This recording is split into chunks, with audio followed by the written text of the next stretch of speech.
Assalamualaikum warahmatullahi wabarakatuh. Hello guys. Last day I got an assessment from my lecture, so now I'm going to make a video. This video is talking about English for academic purpose.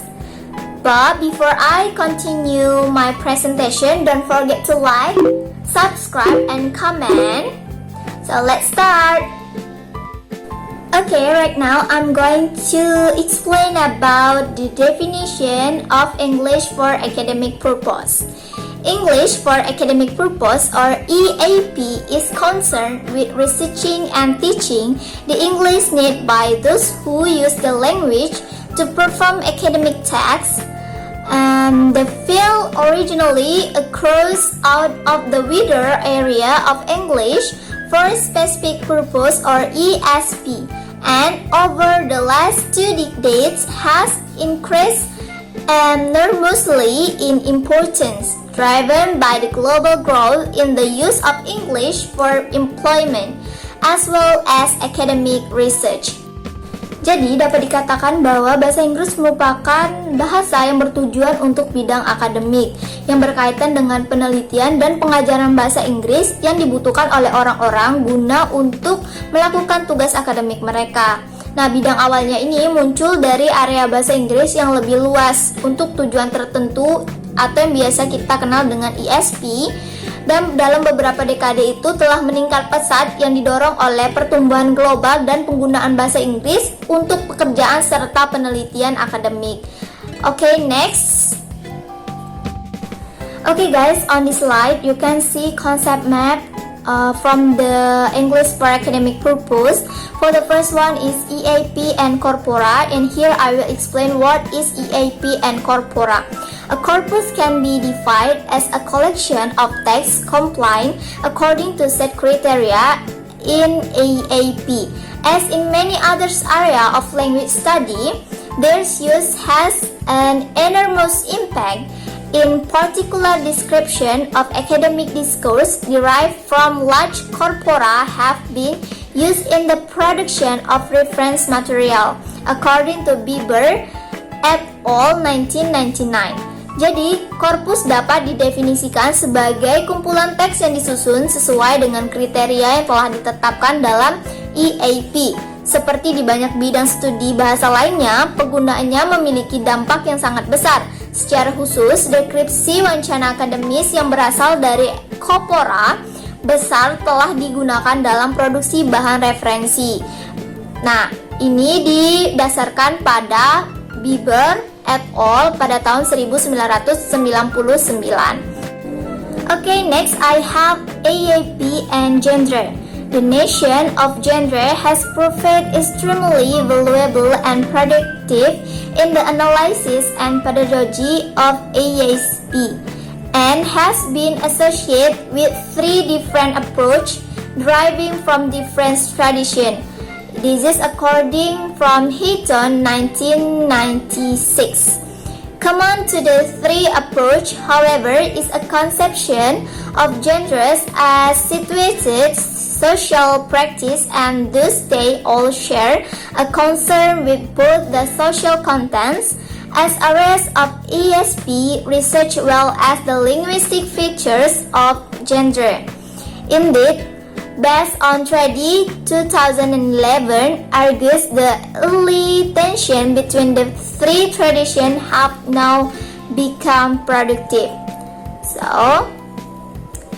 Jadi gagasan genre telah terbukti sangat berharga dan produktif dalam analisis dan pedagogi pada EAP, dan telah dikaitkan dengan 3 pendekatan berbeda yang berasal dari tradisi berbeda. Hal ini didasarkan pada Heaton pada tahun 1996. 3 pendekatan umum bagaimana adalah konsepsi genre sebagai sosial yang terletak pada proses prakteknya. Dengan demikian, orang-orang dapat berbagi perhatian dengan konteks sosial sebagai area peneliti pada ESP serta fitur linguistik pada genre. Hal ini didasarkan pada Teddy pada tahun 2011 yang berpendapat bahwa ketegangan sebelumnya antara ketiga tradisi telah menjadikan ESP menjadi produktif. Okay, next. Okay, the third one is EAP and social context. We now strong attention to research that investigate EAP in the wider social context, include its position as a set of social practice both within institution and globally. Early work of this type focus on academic discourse as a socially construct phenomenon and on the student socialization into the disciplinary community based on Bazerman 1988. Nah, jadi pengalihan perhatian pada peneliti yang menyelidiki EAP dalam konteks sosialnya yang telah lebih luas, termasuk posisinya sebagai seperangkat praktik sosial baik di dalam lembaga maupun secara global.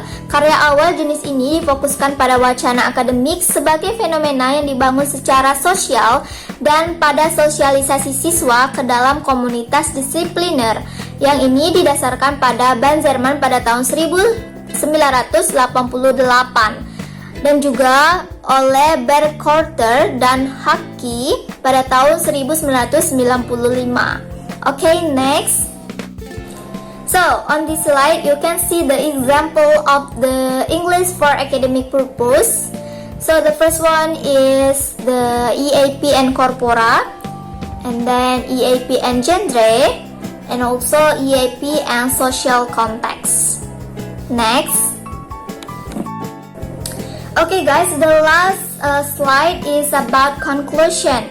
This chapter has attempted to cover a wide range of aspects of EAP, but it has necessarily reflected my own knowledge and interest as well as the key three in the field.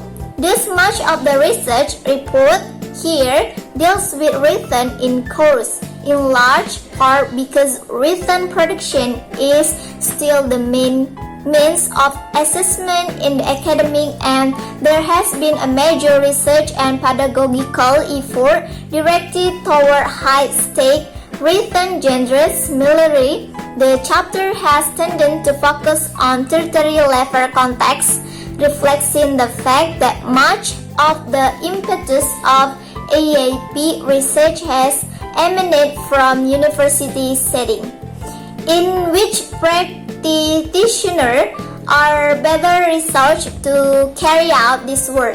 Such biases are to a certain extent inherent in the field. However, within the scope of a relatively short chapter, it has not proved possible to deal in detail with many topics that deserve attention, in particular those concerned with the implementation of EAP programs such as need analysis, course syllabus, and teaching material.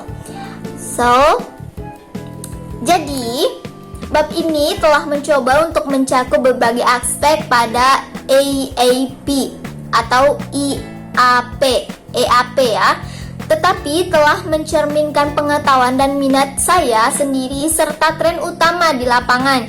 Jadi, banyak penelitian dilaporkan di sini berkaitan dengan kursus tertulis sebagai besar karena produksi tertulis masih menjadi alat penilaian utama di akademik dan telah ada penelitian besar dan upaya pedagogis yang diarahkan pada genre tulisan berisiko tinggi. Demikian pula, bab ini cenderung berfokus pada konteks tingkat perguruan tinggi yang mencerminkan fakta bahwa sebagian besar dorongan untuk penelitian EAP berasal dari lingkungan universitas, di mana para praktisi memiliki sumber daya yang lebih baik untuk melaksanakan pekerjaan ini.